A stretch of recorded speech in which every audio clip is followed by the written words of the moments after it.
నమస్తే, నేను Monika. Welcome to BLM channel the real story.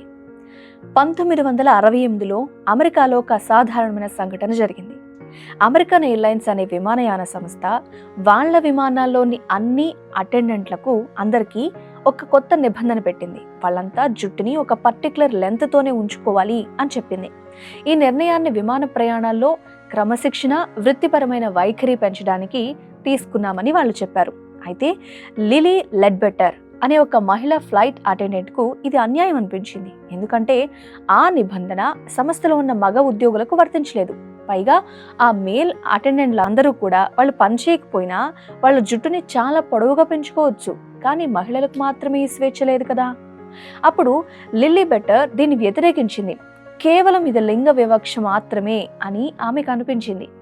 ఆ తర్వాత లిల్లీ లెడ్బెటర్ ఈ నిబంధనని న్యాయస్థానంలో సవాల్ చేసింది. అమెరికాలో మహిళలకు సమాన వేతనం, సమాన హక్కుల కోసం ఒక ఉద్యమం అనేది అప్పట్లోనే ప్రారంభమైంది. ఆమె కేసు ఆ ఉద్యమానికి ఒక బలమైన మద్దతుగా నిలిచింది.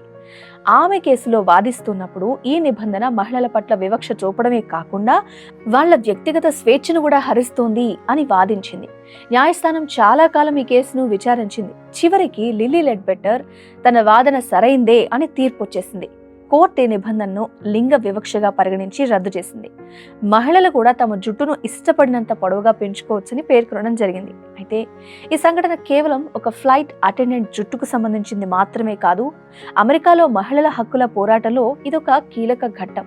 అయితే ఈ విజయం వల్ల కేవలం ఫ్లైట్ అటెండెంట్లు మాత్రమే కాదు, చాలా వేరే పరిశ్రమలో ఉన్న మహిళలు కూడా వాళ్ళ వ్యక్తిగత రూపాన్ని, స్వేచ్ఛను కాపాడుకునే హక్కు వాళ్ళకి లభించింది. సో ఈ పోరాటం వల్ల మహిళలకు సమానత్వం, గౌరవం దక్కాలి అని కోరుకునే వారికి ఒక స్ఫూర్తిగా ఉందనే చెప్పుకోవచ్చు. దీనివల్ల విలువలు, వ్యక్తిగత స్వేచ్ఛ మధ్య సంఘర్షణకు ఒక ఉదాహరణగా మనం చెప్పుకోవాలి.